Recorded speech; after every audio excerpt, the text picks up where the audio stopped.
अल्लाह रब्बुल इज़्ज़त कुरान मजीद के अंदर इरशाद फरमाता है, व इबादुर रहमानिल लज़ीना यमशूना अलल अर्दि हौना। अल्लाह फरमाता है मेरे महबूब बंदे वो हैं जो जमीन पर चलते हैं तो आजिज़ी के साथ, इनकिसारी के साथ चलते हैं। अल्लाह ने उन्हें औलाद दिया मगर औलाद पर फख्र नहीं करते। अल्लाह ने उन्हें दौलत दिया मगर दौलत पर गुरूर नहीं करते। ऐसा नहीं कि किसी गरीब को देखें तो उससे नफरत करें। जो अगर किसी गरीब आदमी से नफरत करता है तो अल्लाह कहता है वो मेरा महबूब बंदा नहीं। मेरा महबूब बंदा वो है जो जमीन पर आजिज़ी के साथ, इतनी आजिज़ी उसके अंदर कि अगर किसी से मिलता है तो उसका दिल जीत लेता है। तो अल्लाह फरमाता है कि ये सिफत किसी मेरे बंदे के अंदर आ गई, उसने सब कुछ किया। अगर नमाजी है वो अकड़ने लगा तो उसकी नमाजें ज़ाये हो जाएंगे। अगर हाजी है वो अकड़ दिखाने लगा तो उसका हज भी ज़ाया हो जाएगा। यानी जितनी नेकियां हैं ये नेकियां उस वक्त अल्लाह की बारगाह में कबूल होती हैं जब आपके अंदर आजिज़ी आ जाए। कोई कहे आप तो बड़े नेक हो, तो कहो मैं क्या नेक हूँ, बस अल्लाह मुझे ये तौफीक देता है कि कम से कम 5 वक्त हम अल्लाह के हुजूर हाजिर हो जाते हैं। और एक बंदे की बंदगी ये है कि जब अल्लाह के हुजूर हाजिर हो तो जिस्म थर्रा उठे और कांपते हुए होठों से ये कहे, ऐ अल्लाह मैं किस लायक हूँ, परवरदिगार मैं तो इस लायक नहीं हूँ कि तेरे हुजूर खड़ा हो सकूं, मगर ऐ अल्लाह ये तेरा एहसान है कि आज तूने मुझे अपनी बारगाह में खड़ा तो कर लिया। ऐ लोगों, अल्लाह रब्बुल इज़्ज़त अगर किसी से नाराज होता है तो उसका खाना नहीं छीनता, उसकी रोजी नहीं बंद करता है, बस इतना होता है कि अल्लाह उसे सजदे की तौफीक छीन लेता है। तो ऐ लोगों, जिस दिन हमारी माँ और बहनें भी हैं, जिस दिन आप सजदा ना कर सको रब का, उस दिन समझ लेना कि आज मेरा परवरदिगार मुझसे नाराज हो गया। दौलत का मिल जाना ये कोई बड़ी बात नहीं। अगर ये मेयार होता इस्लाम में तो आज कुफारो मुशरिकीन ये भूख से मर जाते। ये अल्लाह के दुश्मन, तो जब अल्लाह इन्हें रोजी दे सकता है तो हमें और आपको क्यों नहीं रोजी देगा। बस फर्क इतना है कि ऐ लोगों, अल्लाह ने अगर आपको औलाद दिया है, अल्लाह ने अगर आपको मालो दौलत से नवाजा है तो उसका सही इस्तेमाल करिए। जो साहिबे निसाब हो जाएं तो अल्लाह कहता है उन पर ज़कात फर्ज है। तो आप जरा सोचें, अब जो अल्लाह ने आपको अहल इस लायक बना दिया है कि आप साहिबे निसाब हो गए, उस पर तो आपको शुक्रिया अदा करना चाहिए। बहरहाल मैं जो अर्ज कर रहा हूँ कि अल्लाह के महबूब बंदे कौन है, तो अल्लाह फरमाता है वल्लज़ीना यबीतूना लिरब्बिहिम सुज्जदन व क़ियामा। मेरे महबूब बंदे वो हैं जो रातों को सजदे में खड़े रहते, सजदे में रहते हैं और क़याम करते हैं। आप जरा सोचिएगा, अल्लाह कहता है मेरे महबूब बंदे, यानी मैं जिनसे मोहब्बत करता हूँ वो बंदे रातों को सजदे में रहते हैं और रातों को क़याम करते हैं। इतनी बड़ी महफिल आज जमा हुई है, जरा आप लोग सोचें क्या हम अल्लाह के महबूब बंदे हैं? अगर नहीं हैं तो आज से महबूब बंदा बनने की कोशिश करें। हमसे 5 वक्त की नमाज पढ़ने को कहा जा रहा है मगर आज हमने इसको किस तरह से फरामोश कर दिया। ऐ लोगों, जरा देखिएगा, अल्लाह के रसूल ताजदारे कायनात सल्लल्लाहु अलैहि वसल्लम इरशाद फरमाते हैं कि कब्र के अंदर सबसे पहले नमाज के बारे में पूछा जाएगा। तो ऐ लोगों, जरा सोचो तो सही, जिस चीज के बारे में सबसे पहले कब्र में सवाल होगा उसी को आज फरामोश कर दिया तुमने। आज मस्जिदें हमारी इतनी अलीशान, आज आपके सजदों को तरस रही हैं। ये आज की महफिल से ये पैगाम लेकर के जाओ कि ऐ लोगों, आज की महफिल से ये पैगाम लेकर के जाना है और अल्लाह रब्बुल इज्जत की बारगाह में ऐ लोगों, जिंदगी का कोई भरोसा नहीं। जिंदगी तो ऐसी कब आपका साथ छोड़ दे कोई पता नहीं है। अल्लाह रब्बुल इज्जत की बारगाह में जब हमारी हाजिरी होगी, हमारे सारे नामे आमाल जब रखे जाएंगे और छोटी से छोटी नेकी अगर तुमने दुनिया के अंदर की है और छोटी से छोटी बुराई की है, वो सारे आपके सामने रखे जाएंगे। तो ऐसी सूरत में इंसान जब अपने नामे आमाल को देखेगा तो इंसान खुद ही उसका ज़मीर फैसला सुनाने लगेगा और उसका ज़मीर ये फैसला कर देगा कि अब मुझे किधर जाना है। बहरहाल मैं ये आपको बताना चाहता हूँ कि ऐ लोगों, तुम सारी चीज़ों की तैयारी जिस तरह से कर रहे हो, आज हर एक चीज़ की तैयारी हमारे घर के अंदर है। आज माँ भी तैयारी कर रही है, बाप भी तैयारी कर रहा है, सारे लोग तैयारी में लगे हैं कि दुनिया हमारी बन जाए। मगर जिस आखिरत के बाद, जिस कब्र के बारे में आपको हमेशा रहना है, ऐ लोगों, कितने लोग यहाँ से चले गए आज हमारे सामने नहीं है। मैं क्या आपसे बयान करूं आज उनका क्या हाल है, बस अल्लाह जानता है। एक वक्त की नमाज छोड़ने पर जहन्नम के आप दरवाजे पर आपका नाम लिख दिया जाता है। ऐ लोगों, जरा सोचो आप कितनी नमाजें छोड़ चुके हो। कम से कम अब तो बाज आ जाओ अल्लाह की नाफरमानी से, अल्लाह की मासियत से अब तो बाज आ जाओ। मैं कहता हूं कि ऐ लोगों, आज ये कॉन्फ्रेंस मुनक्किद हुई है, इसमें मेहमान खुसूसी को बुलाया गया है। आज अगर हजरत मुफ्ती रफीक साहब किबला तशरीफ ना लाते तो आज हम लोगों को कितनी तकलीफ होती कि हम हजरत को बुलाए, हजरत आए नहीं। आज वो आपकी दावत पर आ गए हैं और याद रखो, तुम्हारे लिए अल्लाह के घर से तुम्हें 5 वक्त की दावत दी जा रही है। अरे 5 वक्त की दावत पर कितने बंदे ऐसे हैं जो अल्लाह की दावत पर पहुंचते हैं। जरा सोचो कब आप सुधरोगे। आज कहते हो आज नहीं कल पढ़ेंगे, कल ना आया तो आप क्या करोगे। अल्लाह 5 वक्त आपको दावत दे रहा, अल्लाह के घर से निदा दी जा रही। हय्या अलस सलाह, कहाँ हो मेरे बंदो, आओ नमाज के लिए। हय्या अलल फलाह, कहाँ हो मेरे बंदो। अब जो रब 5 वक्त की दावत दे, उसकी दावत पर अगर ना पहुंचो तो क्या आपका रब आपसे नाराज नहीं होगा? क्या आपका रब आपसे खुश होगा? ऐ मेरी माँ और बहनों, आज पूरे पूरे घर जहन्नम बने हुए हैं। आकाए दो आलम सल्लल्लाहु अलैहि वसल्लम इरशाद फरमाते हैं, मेरा दिल चाहता है, कहते हैं कि बिलाल तुम अजान दो और मैं देखूं कि जो लोग मस्जिद में नमाज अदा करने के लिए नहीं आते हैं, मैं उन घरों को आग लगा दूं। आप जरा सोचो, आकाए कायनात सल्लल्लाहु अलैहि वसल्लम उन घरों में आग लगाना चाहते हैं और मेरे आका की चाहत को उम्मुल मोमिनीन फरमाती हैं कि अल्लाह रब्बुल इज्जत आकाए दो आलम की चाहत को पूरा करने में जल्दी फरमाता है। मेरे आका की एक चाहत थी कि मकामे सहबा में सूरज अली के लिए फिर से पलट आए। अल्लाह ने फौरन इस चाहत को पूरा कर दिया।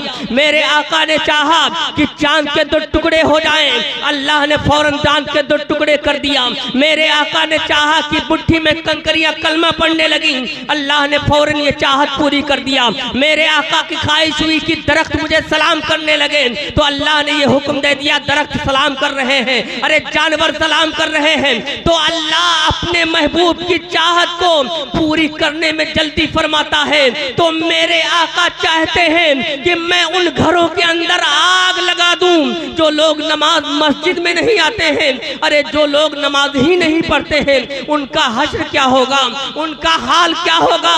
अरे उनका हाल तो इतना बुरा होगा, बस आंख बंद होने की देर है, सारी औकात आपकी मालूम हो जाएगी। आज तो यहाँ पर अकड़ अकड़ के चल रहे हो, आज तुम्हारी समझ में नहीं आ रहा है। कितने लोग ऐसे हैं जिनको बार बार बताया जा रहा था, आज वक्त है आपके पास, अल्लाह को मना लो, तुमने नहीं समझा। मगर ऐ लोगों, अल्लाह का मुनादी आज भी ऐलान कर रहा है कोई मुझसे माफी मांगने वाला मैं उसे माफ कर दूं, है कोई मुझसे मगफिरत तलब करने वाला मैं उसे बख्श दूं। अब जरा सोचो, आज रब की रहमत तुम्हें आवाज दे रही है, मगर जब हम कल दफन हो जाएंगे कब्र में, तो अब आप क्या कहोगे?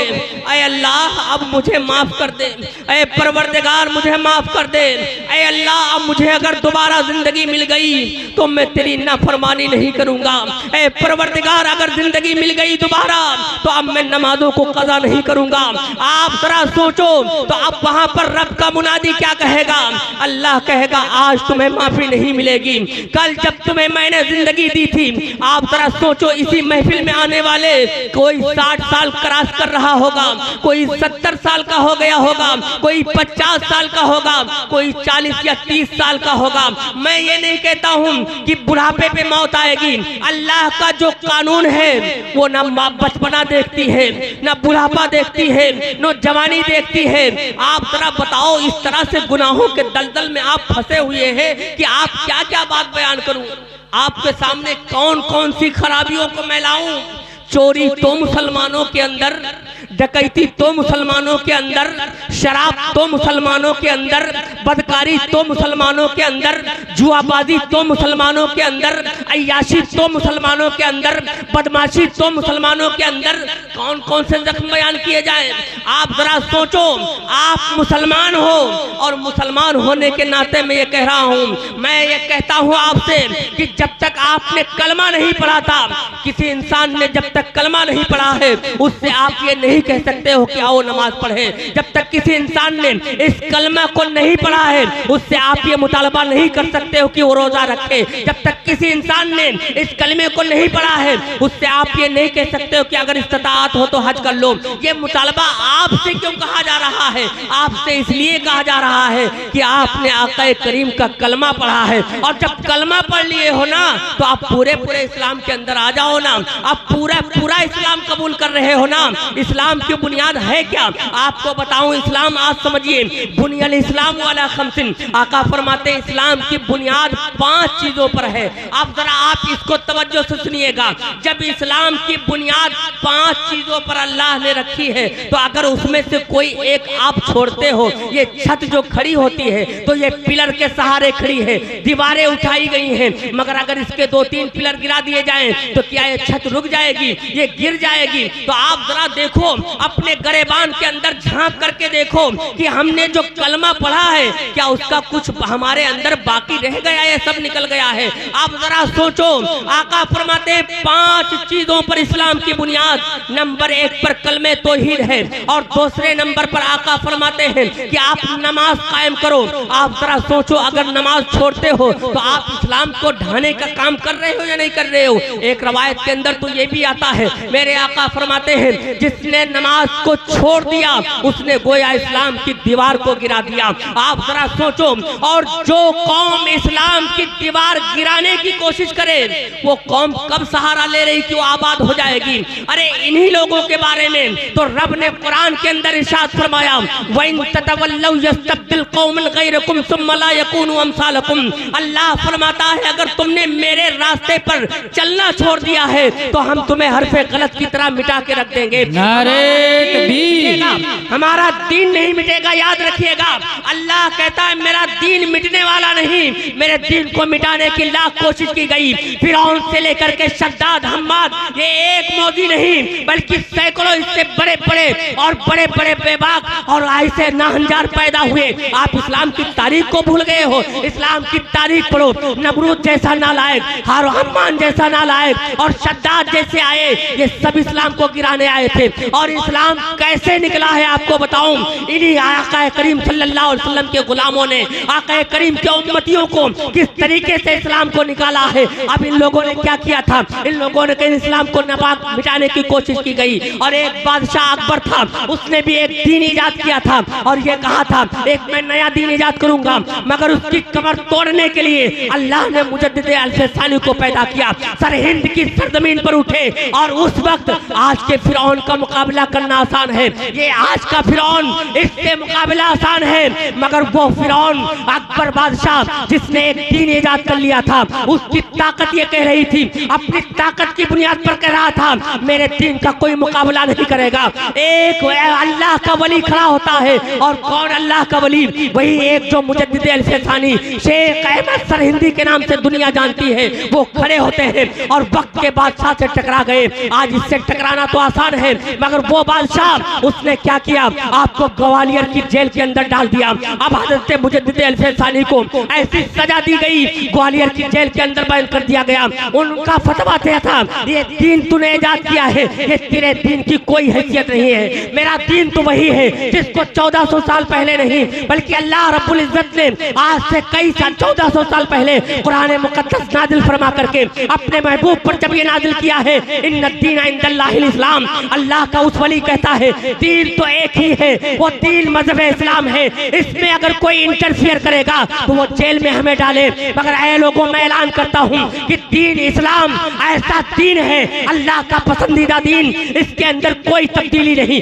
इसके अंदर कोई चेंजिंग नहीं, ये कोई मिटने वाला नहीं, इसलिए कि लोगों का बनाया हुआ दीन नहीं है, ये अल्लाह का बनाया हुआ दीन है। और जिस दीन को रब बनाए उसको दुनिया की ताकत पैदा नहीं हुई मिटाने के लिए। मैं आपसे अर्ज करना चाहता हूँ, ये आज के फिरौन मिटाने की बात करते हैं, जेल में डाल दिया गया। मुजद्दिद अल्फेज सानी जेल में है और जब जेल के अंदर आए, अब उनके बेटे को आका करीम सल्लल्लाहु अलैहि वसल्लम जहांगीर जब सरीरान सल्तनत होता है तो आका करीम ख्वाब में आए और उसने कहा, या रसूल अल्लाह, हमारी सल्तनत बर्बाद हो रही है, या रसूल अल्लाह, हम बर्बाद हो रहे हैं। आका करीम ने फरमाया, तू अपनी हुकूमत की बर्बादी का रोना रोता है, मेरे बेटे को तूने ग्वालियर की जेल के अंदर बंद कर रखा है।